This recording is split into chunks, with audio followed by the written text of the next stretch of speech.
Bonjour, enfin, nous y sommes. Après cette période de préparation, ces 4 semaines de l'Avent, nous voici à la fête de Noël.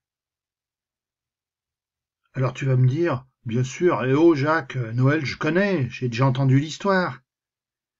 Mais moi je pense que nous avons toujours à revenir à l'écoute de la parole de Dieu, à entendre encore une fois ce passage d'évangile qu'on croit connaître par cœur. Je suis sûr qu'on va encore découvrir ensemble des choses. On y va? Écoute. En ces jours-là, parut un édit de l'empereur Auguste ordonnant de recenser toute la terre. Ce premier recensement eut lieu lorsque Quirinus était gouverneur de Syrie, et tous allaient se faire recenser, chacun dans sa ville d'origine. Joseph lui aussi monta de Galilée, depuis la ville de Nazareth, vers la Judée, jusqu'à la ville de David, appelée Bethléem. Il était en effet de la maison et de la lignée de David. Il venait se faire recenser avec Marie, qui lui avait été accordée en mariage et qui était enceinte. Or, pendant qu'ils étaient là, le temps où elle devait enfanter fut accompli, et elle mit au monde son fils premier-né. Elle l'emmaillota et le coucha dans une mangeoire, car il n'y avait pas de place pour eux dans la salle commune. Alors tu vois, encore une fois, l'évangéliste Luc fait un travail d'historien. Il resitue dans l'histoire de l'Empire romain. Et au passage, nous apprenons que Joseph est un descendant du roi David. On pourrait se dire que c'est un détail, mais en fait, tous les oracles avaient annoncé que le Messie serait de la lignée de David. Par Joseph, Jésus est donc bien descendant de David. Fils de David, comme certains l'appelleront par la suite. Alors, cette annonce de la naissance de Jésus, elle est très curieuse. C'est très banal. 2 parents, comme n'importe lesquels. Cette naissance qui est juste signalée par ces toutes petites phrases. Et on peut réagir à la dernière phrase. Pourquoi pas de place? Parce qu'il y avait trop de monde dans la ville? Parce qu'on n'a pas voulu les accueillir? Alors je ne sais pas si tu sais, mais à l'époque, ce qu'on pourrait appeler aujourd'hui les hôtels, ce n'était pas comme aujourd'hui. C'était souvent une grande pièce, la salle commune, où tous les voyageurs s'installaient comme ils pouvaient pour la nuit. Alors moi je pense que c'est pas vraiment le lieu pour une jeune femme qui va accoucher. L'accouchement, ce n'est pas un spectacle. Marie et Joseph s'installent à part, dans la plus grande des discrétions. Finalement, la naissance de Jésus, c'est très banal. C'est tout simple. On continue? Dans la même région, il y avait des bergers qui vivaient dehors et passaient la nuit dans les champs pour garder leurs troupeaux. L'ange du Seigneur se présenta devant eux, et la gloire du Seigneur les enveloppa de sa lumière. Ils furent saisis d'une grande crainte. Alors l'ange leur dit, « Ne craignez pas, car voici que je vous annonce une bonne nouvelle, qui sera une grande joie pour tout le peuple.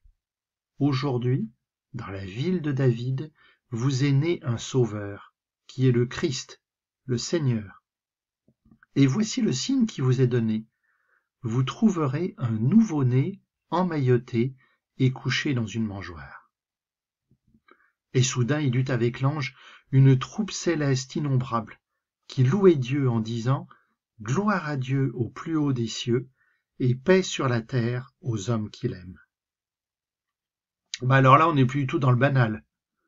Alors que la naissance de Jésus est passée inaperçue à Bethléem, ce sont les bergers qui vont avoir la nouvelle. Des bergers, c'est-à-dire des gens simples, pauvres, et qui très souvent étaient très méprisés. Effectivement, comme ils sont en contact avec des animaux, ils sont considérés comme impurs. Donc ils ne pouvaient pas entrer au temple pour prier. Ils ne pouvaient avoir une vie religieuse régulière. Ils étaient rejetés par le reste du peuple. Et pourtant, c'est bien à eux que la naissance de Jésus est annoncée. C'est eux qui sont enveloppés de la gloire de Dieu. L'ange annonce une bonne nouvelle, et cette bonne nouvelle, c'est la naissance de Jésus. Et l'ange en dit bien des choses. Jésus, dit-il, est le Christ, le Messie, il est Seigneur, c'est-à-dire Dieu, et il vient nous sauver. Eh bien, si ça, c'est pas une bonne nouvelle.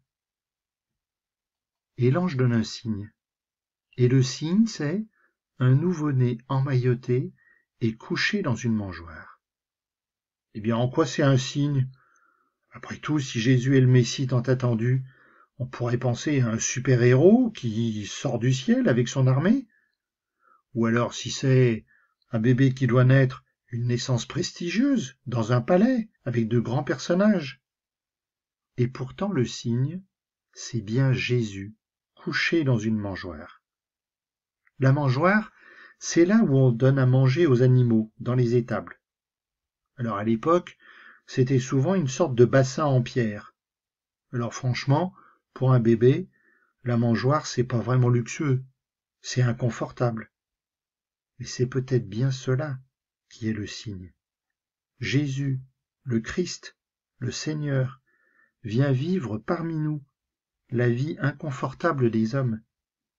Jésus, le Christ, le Seigneur, est dans une mangeoire. Il se donne en nourriture pour nous tous. Et sais-tu que Bethléem, ça veut dire la maison du pain. Jésus nous ouvre à la vie de Dieu. Et c'est bien cela qui est le mystère de Noël. Alors oui, laissons éclater notre joie avec les anges, comme nous le chantons à la messe. Gloire à Dieu au plus haut des cieux. Jésus, je crois que tu es le Fils de Dieu. J'espère en toi, parce que je sais que tu es venu pour nous sauver. Jésus, tu as souffert sur la paille, tu as eu bien froid dans cette pauvre étable. Jésus, je t'offre mon cœur, je veux toujours t'aimer.